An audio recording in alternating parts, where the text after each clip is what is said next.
Selanjutnya kita akan melihat ya beberapa penelitian yang sudah pernah dilakukan sebelumnya, jadi sebelum penelitian ini ya. Tentunya ini penelitian pada sekitar 5-6 tahun yang lalu ya. Jadi ini pernah dilakukan penelitian ya tentang sintesis atau produksi karbon aktif dari kulit jeruk ya dan kulit salak. Dan ini pernah kita manfaatkan sebagai unit penyimpanan energi atau elektroda pada superkapasitor ya.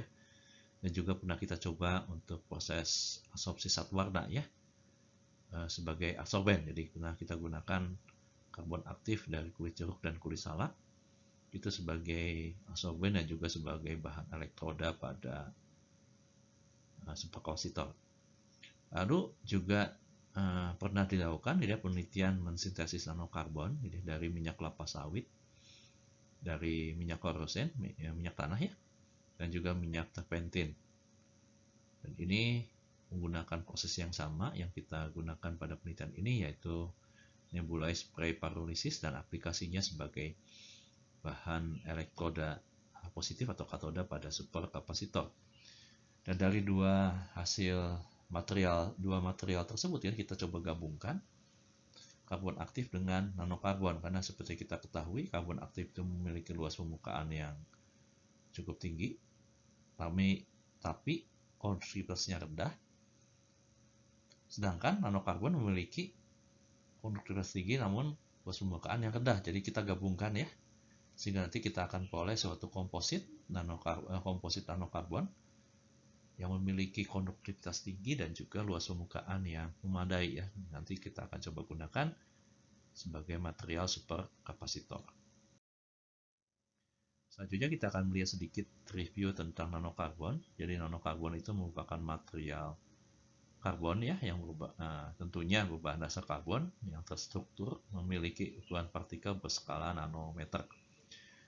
Dan nanokarbon ini baru ditemukan sekitar tahun 1990 atau 1990-an ya oleh ilmuwan Jepang, yaitu pada saat ditemukan atau di sintesis karbon nanotubes pertama kalinya ya. Sebelumnya kita hanya mengenal karbon konvensional ya seperti graphite, diamond atau karbon aktif. Dan di sini nanokarbon merupakan material karbon dari keluarga karbon ya yang disintesis bukan secara alami ya, tapi secara sintesis. Dan ini kita bisa lihat ya pengelompokan nanokarbon, terutama untuk yang dimensi 1, kita punya karbon nanotubes, ada karbon nanowire, karbon nanosphere. Ini karbon nanosphere ya berbentuk sphere atau bola. Ini karbon nanowire. Lalu ini karbon nanotubes ya berbentuk tube-tube. Lalu nanorod, ada nanohorns juga, jadi pengelompokan berdasarkan bentuk morfologi ya dari partikel yang dihasilkan. Dan kita sedikit review tentang karbon nanotubes. Jadi karbon nanotubes merupakan jenis karbon monokarbon yang tersusun dari satu atau lebih lembaran grafit ya, yang tiap ujungnya tertutup oleh karbon yang berbentuk setengah struktur fullerene. Fullerene ini merupakan salah satu jenis nanokarbon juga ya, sehingga memiliki ruang kosong di dalamnya. Lembaran grafit tersebut seakan-akan digulung secara diskrit dan sudut tertentu membentuk seperti sarang lebah ya, atau honeycomb. Yang diameter CNT itu sekitar 0,4 sampai 500 nanometer.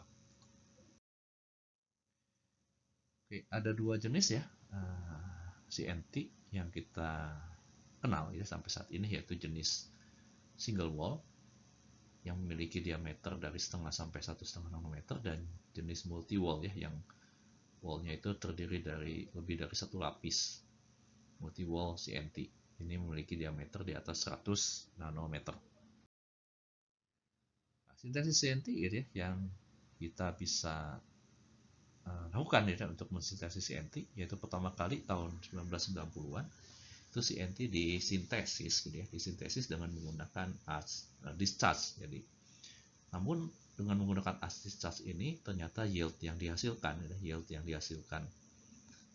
untuk CNT itu sangat kecil, sehingga tidak cocok untuk produksi yang komersial atau skala besar. Karena itu dikembangkan gitu ya beberapa metode selanjutnya, yaitu laser ablation yang membasiskan metode laser gitu ya.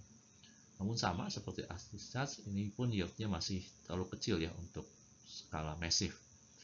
Jadi dikembangkan metode chemical vapor deposition ya. Jadi chemical vapor deposition ini proses yang mendepositkan karbon dari gas, terutama gas-gas hidrokarbon. Jadi gas-gas hidrokarbon itu diproses pada temperatur yang tinggi sehingga terdekomposisi gitu ya pada temperatur tertentu, dan ini akan mendepositkan karbon ya pada suatu substrat.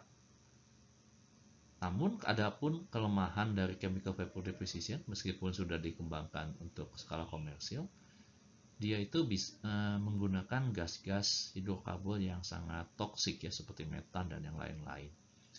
Dan ini tentunya tidak green ya untuk sintesis material atau untuk aplikasi valorisasi biomasa. Jadi di sini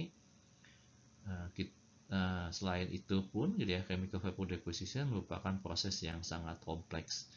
Jadi untuk optimasi prosesnya juga cukup rumit. Karena itu di penelitian ini kita akan mencoba mengembangkan ya proses sintesis yang jauh lebih sederhana.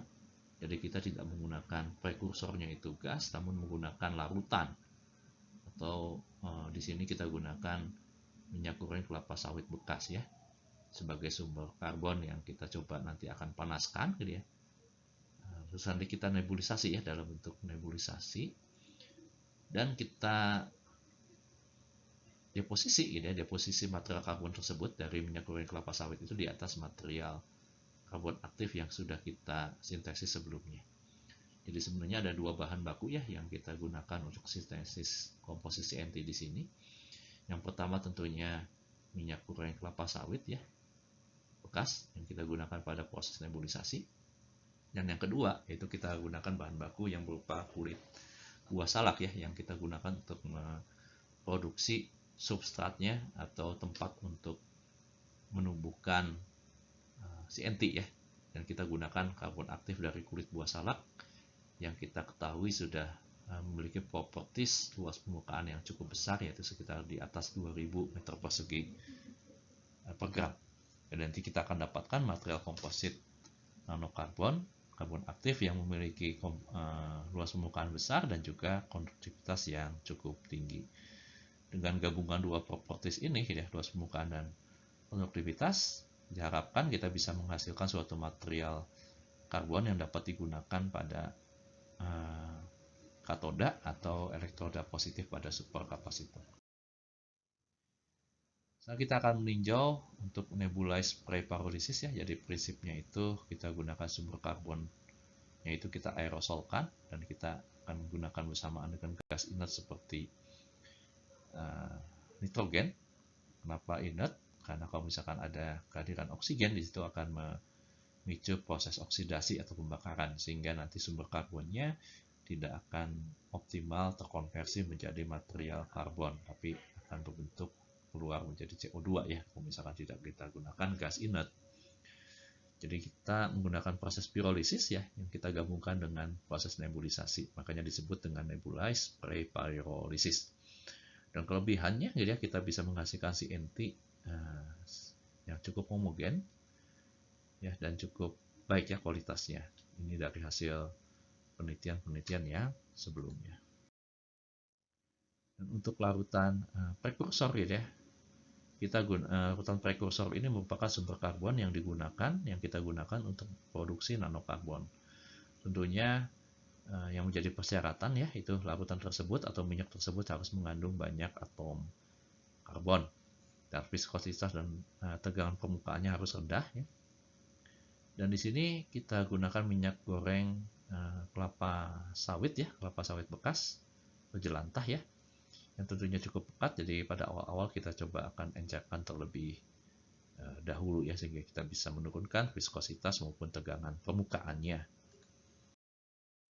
Dan ini kita gunakan katalis khusus ya untuk mensintesis CNT ini. Jadi fungsi katalis di sini yaitu memecah ikatan antar karbon dalam sumber karbon yang kita gunakan, sekaligus untuk mengontrol ukuran diameter dari produk yang dihasilkan ya, dalam hal ini CNT, dan membantu proses pertumbuhan nanokarbon atau CNT tersebut. Biasanya logam-logam transisi seperti nikel, kobalt, dan Fe atau besi ya kita gunakan dalam bentuk organometaliknya ya. Namun dalam penelitian yang sudah dilakukan ini kita gunakan ferrosen ya. Jadi katalis ini berbasis besi dalam bentuk organometaliknya. Kita tinjau sedikit ya aplikasi CNT atau carbon nanotubes ya yang selama ini sudah banyak digunakan. Jadi kita gunakan untuk konstruksi dan mekanika karena CNT itu selain memiliki konduktivitas tinggi juga kekuatan mekaniknya juga cukup baik ya, sangat tinggi dibandingkan material konvensional lainnya. Dan untuk kita gunakan juga CNT untuk penyimpanan hidrogen ya. Kenapa hidrogen ini banyak atau populer ya sampai saat ini karena digunakan sebagai bahan baku pada atau bahan bakar pada fuel cell ya. Dan kita ketahui fuel cell ini merupakan sumber energi yang ramah lingkungan karena tidak menghasilkan zat-zat yang berbahaya atau tidak menghasilkan emisi karbon dioksida dan selanjutnya. Dan selanjutnya kita bisa lihat CNT ini sebagai material katalis ya. Ini banyak sudah digunakan dalam berbagai reaksi. Dan yang kita gunakan saat ini ya, kita gunakan CNT sebagai bahan elektroda pada support kapasitor yaitu pada field elektronika dan penyimpanan energi. Dan selanjutnya kita akan harapkan CNT yang kita bisa sintesis dari biomasa ini kita bisa gunakan untuk aplikasi yang lebih lanjut ya, yaitu pada unit support kapasitor.